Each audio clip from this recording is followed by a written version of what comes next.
अथ अयोध्यामाहात्म्ये तृतीयोऽध्यायः। सूत उवाच इति श्रुत्वा वचो धीमानादरात् कुम्भजन्मनः प्रोवाच मधुरं वाक्यं कृष्णद्वैपायनो मुनिः।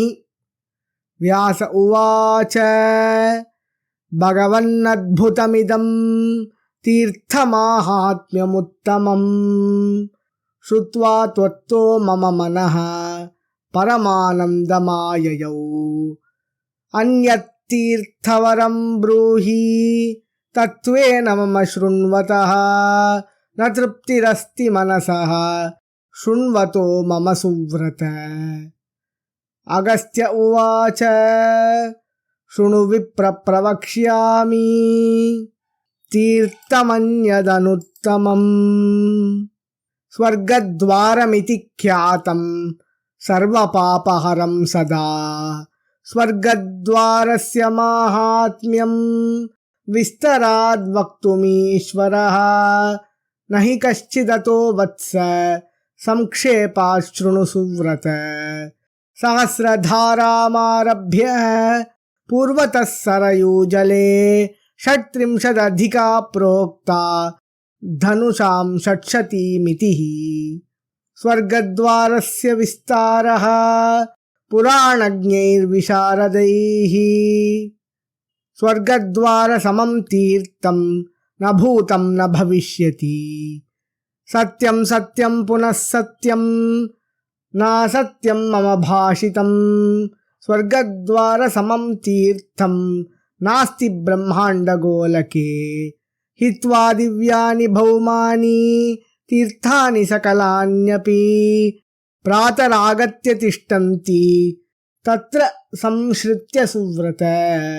तस्मादत्र प्रकर्तव्यं प्रातः स्नानं विशेषतः सर्वतीर्थावगाहस्य फलमात्मनईप्सता। त्यजन्ति प्राणिनः प्राणान् स्वर्गद्वारान्तरे द्विज। प्रयान्ति परमं स्थानं विष्णोस्ते नात्र संशयः। मुक्तिद्वारमिदं पश्य स्वर्गप्राप्तिकरं नृणाम् स्वर्गद्वारमिति ख्यातं तस्मात् तीर्थमनुत्तमम्। स्वर्गद्वारं सुदुष्प्राप्यं देवैरपि न संशयः। यद्यत् कामयते तत्र तत्तदाप्नोति मानवः। स्वर्गद्वारे परा सिद्धिः स्वर्गद्वारे परा गतिः। जप्तं दत्तं हुतं दृष्टं तपस्तप्तं कृतं च यत् ध्यानमध्ययनं सर्वं दानं भवति चाक्षयम्। जन्मान्तरसहस्रेण यत्पापं पूर्वसञ्चितं स्वर्गद्वारप्रविष्टस्य तत्सर्वं व्रजति क्षयम्। ब्राह्मणा क्षत्रिया वैश्याः शूद्रा वै वर्णसङ्कराः कृमिम्लेच्छाश्च ये चान्ये संकीर्णाः पापयोनयः। कीटाः पिपीलिकाश्चैव ये चान्ये मृगपक्षिणः कालेन निधनं प्राप्ताः स्वर्गद्वारे शृणु द्विज। कौमोदकीकराः सर्वे पक्षिणो गरुडध्वजाः शुभे विष्णुपुरे विष्णुर्जायन्ते तत्र मानवाः। अकामो वा सकामो वा अपि तीर्थगतोऽपि वा स्वर्गद्वारे त्यजन् प्राणान् विष्णुलोके महीयते। मुनयो देवताः सिद्धाः साध्याः यक्षा मरुद्गणाः यज्ञोपवीतमात्रेण विभागं चक्रिरे तु ये। मध्याह्नेऽत्र प्रकुर्वन्ति सान्निध्यं देवतागणाः तस्मात् तत्र प्रकुर्वन्ति मध्याह्ने स्नानमादरात्। कुर्वन्त्यनशनं ये तु स्वर्गद्वारे जितेन्द्रियाः प्रयान्ति परमं स्थानं ये च मासोपवासिनः। अन्नदानरता ये च रत्नदा भूमिदा नराः गोवस्त्रदाश्च विप्रेभ्यो यान्ति ते भवनं हरेः यत्र सिद्धा महात्मानः मुनयः पितरस्तथा स्वर्गं प्रयान्ति ते सर्वे स्वर्गद्वारं ततः स्मृतम् चतुर्धा तु तनुं कृत्वा देवदेवो हरिस्वयम् अत्र वै रमते नित्यं भ्रातृभिः सह राघवः ब्रह्मलोकं परित्यज्य चतुर्वक्त्रः सनातनः अत्रैव रमते नित्यं देवैः सह पितामहः कैलासनिलयावासी शिवस्तत्रैव संस्थितः मेरुमन्दरमात्रोऽपि राशिः पापस्य कर्मणः स्वर्गद्वारं समासाद्य स सर्वो व्रजति क्षयम् या गतिर्ज्ञानतपसां या गतिर्यज्ञयाजिनां स्वर्गद्वारे मृतानां तु सा गतिर्विहिता शुभा ऋषिदेवासुरगणैः जपहोमपरायणैः यतिभिर्मोक्षकामैश्च स्वर्गद्वारो निवेश्यते 60 वर्षसहस्राणि काशीवासेषु यत्फलं तत्फलं निमिषार्धेन कलौ दाशरथीं पुरीं या गतिर्योगयुक्तानां वाराणस्यां तनुत्यजां सा गतिस्नानमात्रेण सरैवां हरिवासरे स्वर्गद्वारे मृतः कश्चित् नरकं नैव पश्यति केशवानुगृहीता हि सर्वे यान्ति परां गतिम् भूलोके चान्तरिक्षे च दिवि तीर्थानि यानि वै अतीत्य वर्तते तानि तीर्थान्येतद्विजोत्तम विष्णुभक्तिं समासाद्य रमन्ते तु सुनिश्चिताः संहृत्य शक्तितः कामं विषयेषु हि संस्थितं शक्तितः सर्वतो युक्त्वा शक्तिस्तपसि संस्थिता न तेषां पुनरावृत्तिः कल्पकोटिशतैरपि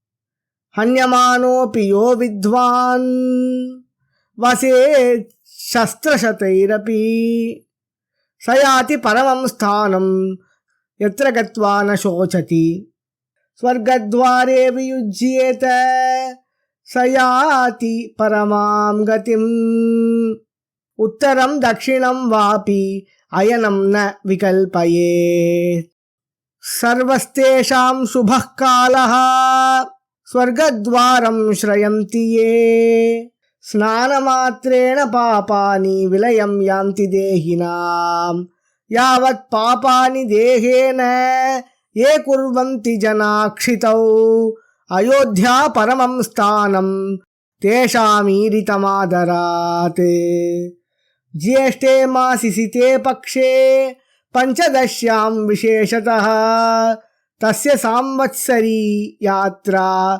देवैश्चन्द्रहरेः स्मृता तस्मिन् उद्यापनं चन्द्रसहस्रं व्रतयोगिभिः कार्यं प्रयत्नतो विप्र सर्वयज्ञफलाधिकम् तस्मिन् कृते महापापक्षयात् स्वर्गो भवेन्नृणाम् श्रीव्यास उवाच भगवन् ब्रूहि तत्त्वेन तस्य चन्द्रहरेः शुभाम् उत्पत्तिं च तथा चन्द्रव्रतस्योद्यापने विधिम् अगस्त्य उवाच अयोध्यानिलयं विष्णुं नत्वा शीतांशुरुत्सुकः आगच्छत्तीर्थमाहात्म्यं साक्षात्कर्तुं सुधानिधिः तत्रागत्य च चन्द्रोऽथ तीर्थयात्रां चकारसः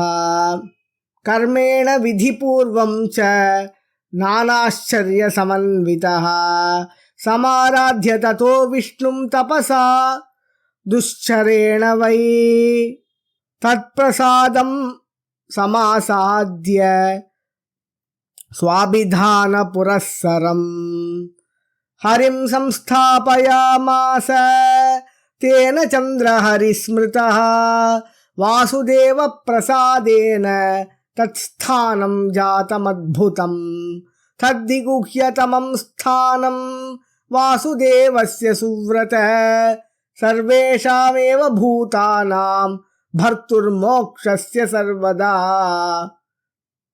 अस्मिन् सिद्धाः सदा विप्र गोविन्दव्रतमास्थिताः नानालिङ्गधरा नित्यं विष्णुलोकाभिकाङ्क्षिणः अभ्यस्यन्ति परं योगं मुक्तात्मानो जितेन्द्रियाः यथा धर्ममवाप्नोति अन्यत्र न तथा क्वचित् दानं व्रतं तथा होमः सर्वमक्षयतां व्रजेत् सर्वकामफलप्राप्तिः जायते प्राणिनां सदा तस्मादत्र विधातव्यं प्राणिभिर्यत्नतः क्रमात् दानादिकं विप्रपूजा दम्पत्योश्च विशेषतः सर्वयज्ञादिकफलं सर्वतीर्थावगाहनम् सर्वदेवावलोकस्य यत्पुण्यं जायते नृणां तत्सर्वं जायते पुण्यं प्राणिनामस्य दर्शनात् तस्मादेतन्महाक्षेत्रं पुराणादिषु गीयते उद्यापनविधिश्चात्र नृभिर्द्विजपुरःसरम् अग्रे चन्द्रहरेश्चन्द्रसहस्रव्रतसंज्ञकः गते वर्षद्वये सार्धे पञ्चपक्षे दिनद्वये दिवसस्याष्टमे भागे पतत्येकोऽधिमासकः त्र्यधिके वा अशीत्यब्दे चतुर्मासयुते ततः भवेत् चन्द्रसहस्रं तु तावज्जीवति यो नरः उद्यापनं प्रकर्तव्यं तेन यात्रा प्रयत्नतः यत्पुण्यं परमं प्रोक्तं सततं यज्ञयाजिनाम् सत्यवादिषु यत्पुण्यं हेमदायिनी तत्पुण्यं लभते विप्र सहस्राब्दस्य जीविभिः सर्वसौख्यप्रदं तादृक् पुण्यव्रतमिहोच्यते चतुर्दश्यां शुचिस्नात्वा दन्तधावनपूर्वकं चरितब्रह्मचर्यश्च जितवाक्कायमानसः पौर्णमास्यां तथा कृत्वा चन्द्रपूजां च कारयेत् पूर्वं च मातरः पूज्या गौर्यादिकक्रमेण च ऋत्विजः पूजयेत् भक्त्या वृद्धिश्रद्धा पुरःसरम् प्रयतैः प्रतिमाकार्या चन्द्रमण्डलसन्निभा सहस्रसङ्ख्या ह्यथवा तदर्धं वा तदर्धकम् निजवित्तानुमानेन तदर्धेन तदर्धिकम् ततः श्रद्धानुमानाद्वा कार्यं वित्तानुमानतः अथवा षोडश शुभा विधातव्या प्रयत्नतः चन्द्रपूजां ततः कुर्यात् आगमोक्तविधानतः मासैः षोडशभिः कार्या प्रत्येकं प्रतिमा शुभा सोममन्त्रेण होमस्तु कार्यो वित्तानुमानतः प्रतिमास्थापनं कुर्यात् सोममन्त्रमुदीरयेत् सोमोत्पत्तिं सोमसूक्तं पाठयेच्च प्रयत्नतः चन्द्रपूजां ततः कुर्यात् आगमोक्तविधानतः चन्द्रन्यासं कलान्यासं कारयेन्मण्डले जलम् एकादशेन्द्रियन्यासं तथैव विधिपूर्वकम् चन्द्रबिम्बनिभं कार्यं मण्डलं शुभतण्डुलैः मध्ये च कलशस्थाप्यो गव्येन पयसा प्लुतः चतुरस्रेषु सम्पूर्णान् कलशान् स्थापयेत् बहिः मण्डले चन्द्रपूजा च कर्तव्या नामभिक्रमात् हिमांशवे नमश्चैव सोमचन्द्राय वै नमः चन्द्राय विधवे नित्यं नमः कुमुदबन्धवे सुधांशवे च सोमाय ओषधीशाय वै नमः नमोऽब्जाय मृगाङ्काय कलानां निधये नमः नमो नक्षत्रनाथाय शर्वरीपतये नमः जीवातृकाय सततं द्विजराजाय वै नमः एवं षोडशभिश्चन्द्रः स्तोतव्यो नामभिक्रमात् ततो वै प्रयतो दद्यात् विधिवन्मन्त्रपूर्वकम् शङ्कतोऽयं समादाय सपुष्पं फलचन्दनम् नमस्ते मासमासान्ते जायमान पुनः पुनः गृहाणार्घ्यं शशाङ्कत्वं रोहिण्या सहितो मम एवं सम्पूज्य विधिवत् शशिनं प्रणतो भवेत् षोडशान्ये च कलशाः दुग्धपूर्णाः सरत्नकाः सवस्त्राच्छादनाः शान्त्यै दातव्यास्ते द्विजन्मने अभिषेकं ततः कुर्यात् पायसेन जलेन तु ऋत्विजां मनसस्तुष्टिः कार्या वित्तानुमानतः ब्राह्मणं भोजयेत् तत्र सकुटुम्बं विशेषतः पूजनीयौ प्रयत्नेन वस्त्रैश्च द्विजदम्पती कर्तव्यं च ततो भूरि दक्षिणादानमुत्तमम् प्रतिमाश्च प्रदातव्या द्विजेभ्यो धेनुपूर्विकाः सुवर्णं रजतं वस्त्रं तथान्नं च विशेषतः दातव्यं चन्द्रसुप्रीत्यै हर्षादेवं द्विजन्मने उपवासविधानेन दिनशेषं नयेत् सुधीः अनन्तरे च दिवसे कुर्यात् भगवदर्चनं बान्धवैः सह भुञ्जीत नेमं च विसर्जयेत् एवं च कुरुते चन्द्रसहस्रं व्रतमुत्तमम् ब्रह्मग्नोऽपि सुरापोऽपि स्थेयी च गुरुतल्पगः व्रतेनानेन शुद्धात्मा चन्द्रलोकं व्रजेन्नरः यादृशश्च भवेद्विप्र प्रियो नारायणस्य च एवं करोति नियतं कृतकृत्यो भवेन्नरः इति श्रीस्कान्दे महापुराणे एकाशीतिसाहस्र्यां संहितायां द्वितीये वैष्णवखण्डे अयोध्यामाहात्म्ये चन्द्रसहस्रव्रतोद्यापनविधिवर्णनं नाम तृतीयोऽध्यायः।